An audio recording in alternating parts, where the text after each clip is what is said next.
Mia, pinapayagan na ba bumalik sa kanilang mga bahay yung mga nagsilikas na residente ngayong wala ng baha?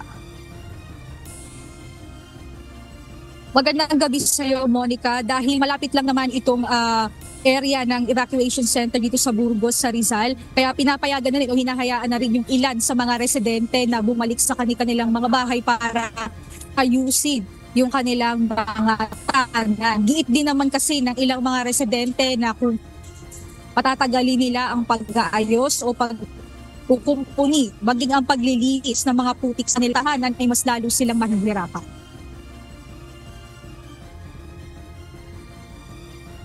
Hindi lubos maisip ng mga residente kung ano ang uunahin nila sa paglilinis pagbalik ng kanilang bahay. Bukod sa pagpapatuyo ng mga gamit, iintindihin pa nila kung paano aalisin ang dumikit na putik dito. Si Alex Avila, naabutan naming nagpapala ng makakapal na putik sa loob at labas ng kanyang bahay. Hindi na masyadong iniinda ang hirap dahil sa 12 taon nang nakatira sa lugar, talaga aniyang tibayan na lang ng loob sa kanilang paglilinis. Hindi maiwasan yan, putik talaga pag may baha. Kaya ito, putik, inano lang namin kasi mag-ano na naman kami, kaya sinatanggal na lang namin, tsagaan na lang. Nilalabas namin yung putik.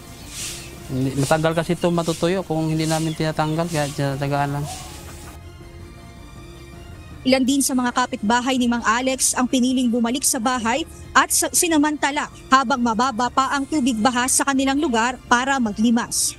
Ayon sa kanila, kapag lumakas na naman ang ulan, mabilis ang agos at pag-apaw ng tubig sa ilog, kaya mabilis. Kataon din nila ito upang ma-recover pa ang kanilang mga gamit na pwede pang pakinabangan at ang mga dapat nang itapon. Ang ilan kasi ay natabunan na at balot ng putik kaya nasira na. Pinili naman si Marites Dizong at ang kanyang mga anak na manatili sa evacuation center habang hinihintay ang kanyang asawa na inaayos ang kanilang bahay.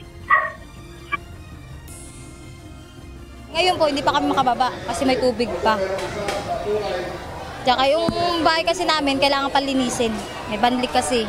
Pagka nalinis na yun, bababa na rin kami. Presidente ng Burgos, tila iba ang naging epekto ng habagat sa kanila. Dati nila kahit mabilis na tumaas ang tubig, ay humuhupa rin naman agad. Medyo matindi rin to. Itong tubig mayroon namang habagat na hindi ganito hanggang tuhod lang. Ito medyo rin, kasi gawa ng, hindi lang dito ang putik, doon pa din sa loob, sa bahay. Oo, matindi po. Kasi nakailang araw na kami dito, dati naman bumababa agad kami. Tapos linis na naman, tapos babalik na naman sa dati. Ngayon, hindi pa umuhupa yung tubig. Hanggat kasi lakas pa rin ang ulan eh. Monica, sa kasalukuyan, narito pa rin tayo sa evacuation center dito sa May Burgos, sa Rizal. At dito sa likuran ko, meron pa rin nga na mga evacuees na nananatili pa rin dito dahil nga bumuhos na naman itong ulan sa lugar. Kaya nagpaalala na rin ang lokal na pamahalaan sa kanila na huwag na munang tuluyang manatili o pumunta sa kanilang mga lugar dahil sa posibleng mabilis na pag-agos na naman ng tubig sa ilog at pagtaas na naman ng tubig. At yan muna ang update mula dito sa Burgos, Rizal. Balik sa iyo, Monica. Maraming salamat, Mia Alonso.